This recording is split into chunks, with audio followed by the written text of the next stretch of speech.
Shalom, selamat pagi. Kembali lagi kita bersama-sama lagi dalam renungan pagi hari ini, di mana hari ini saya mau bagikan satu renungan yang membuat kita sama-sama bisa mengerti di hari-hari ini kita menantikan Tuhan dengan apa. Dengan firman Tuhan yang saya mau bagikan, kita sama-sama baca di kitab Matius 24 ayat yang ke-44. Sebab itu hendaklah kamu juga siap sedia, karena anak manusia datang pada saat yang tidak kamu duga. Tema pagi ini adalah saya mau bagikan dengan tema siap sedia, saudara. Saya percaya kita tidak dilatih untuk apa, tapi kita dilatih untuk siap sedia, saudara. Akhir zaman ini kita sama-sama tidak mengerti kapan Tuhan datang, kapan Tuhan tepat datang hari apa. Tapi kita disuruh apa? Siap sedia, saudara. Caranya gimana, saudara? Saya bacakan satu firman Tuhan lagi membuat kita supaya kita ikut. Tuhan, saya siap sedia seperti apa, Tuhan? Di 2 Timotius 2 ayat 3 dan 4 ini kita belajar. Siap sedia sebagai apa? Ikutlah menderita sebagai seorang prajurit yang baik dari Kristus Yesus. Seorang prajurit yang sedang berjuang tidak memusingkan dirinya dengan soal-soal penghidupannya, supaya dengan demikian ia berkenan kepada komandannya. Saudara-saudaraku yang kukasihi dalam Tuhan, siap sedia yang dimaksud oleh Tuhan adalah apa? Kita sebagai seorang prajurit, saudara. Seorang prajurit itu yang Tuhan mau kita, yang selalu siap sedia. Kapan saja, saudara. Itulah nilai seorang prajurit. Yang saya mau bagikan adalah apa? Ada 2 poin di dalam siap sedia dan prajurit. Pertama, seorang prajurit adalah senantiasa melatih diri, saudara. Saudara dan saya, kita senantiasa melatih diri. Seperti di 1 Timotius 4 ayat 8. Latihan badani terbatas gunanya, tetapi ibadah itu berguna dalam segala hal. Karena mengandung janji baik untuk hidup ini maupun untuk hidup yang akan datang. Saudara-saudaraku yang kukasihi dalam Tuhan, bukankah hari-hari ini, saudara, sejak diberlakukan ibadah di rumah, banyak orang saya rasakan sudah mulai malas ke gereja. Udah mulai kembali ke rumah dia mikir, aduh, ke gereja tidak enak. Di rumah juga nggak enak. Mulai makin hari makin tidak mau ibadah, saudara.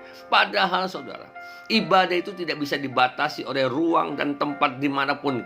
Kenapa? Ibadah di rumah sama, saudara. Kalau engkau tetap latih di rumah, sebagai seorang prajurit, dimanapun dia ditempatkan, dia tetap melatih diri, saudara. Dia tetap melatih Tuhan. Dia tetap melatih supaya badannya tetap sehat, kuat, dan kapanpun dia siap perang, saudara. Itulah Tuhan mau tuntut kepada kita. Kita ditaruh di gereja, kita siap beribadah. Ditaruh di rumah, kita juga siap beribadah. Dimanapun kita berada, kita siap untuk beribadah. Karena ibadah itu konteks kita dengan Tuhan. Itu hubungan kita dengan Tuhan, saudara. Bukan dengan siapa-siapa, saudara. Percayalah, jika engkau tetap melatih diri untuk beribadah, engkau akan tetap kuat dan bisa menghadapi saat-saat sekarang ini. Yang kedua, senantiasa fokus pada Tuhan, saudara. Itu yang dituntut oleh Tuhan supaya kita siap sedia adalah apa? Senantiasa fokus pada Tuhan. Selalu ingat Tuhan, selalu fokus pada Tuhan. Jangan kepada yang lain. Demikian juga dengan kehidupan rohani kita. Kita harus bisa memfokuskan diri kepada Tuhan dengan menyingkirkan apa? Segala keraguan, saudara. Ketakutan, kekhawatiran, dan segala pertanyaan yang muncul dalam diri kita. Kadang-kadang kita sering bertanya-bertanya. Sebagai seorang prajurit, jangan terlalu banyak nanya.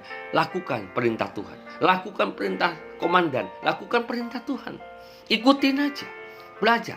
Kenapa? Karena Tuhan kita adalah komandan yang pertama. Tuhan kita adalah apa?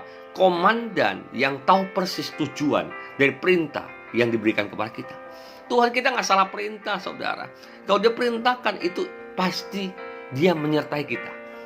Kedua, dia tidak akan menjerumuskan kita dengan perintah-perintah yang diberikan kepada kita. Karena Tuhan selalu menolong kita, membawa kita ke jalan yang benar, memimpin kita, menuntun kita ke jalan yang lebih baik. Ketika kita fokus dan melakukan segala perintahnya, percaya kepadanya dengan segenap hati kita, maka kita akan dapat menyelesaikan misi yang Tuhan sedang berikan bagi kita. Kita dapat menyelesaikan segala masalah yang kita hadapi, saudara. Mari, semua jemaat-jemaat yang kukasihi dalam Tuhan, Di dalam Kristus ternyata kita bukanlah seorang warga sipil biasa, namun seorang prajurit, saudara. Seorang tentara, saudara. Menjadi prajurit bukanlah panggilan yang mudah bagi kita orang percaya. Tetapi suka atau tidak suka, kita semua harus mempersiapkan diri dan melatih diri untuk menjadi prajurit yang lebih baik bagi Kristus Yesus. Selamat menjadi pasukan khususnya Tuhan. Tuhan Yesus memberkati.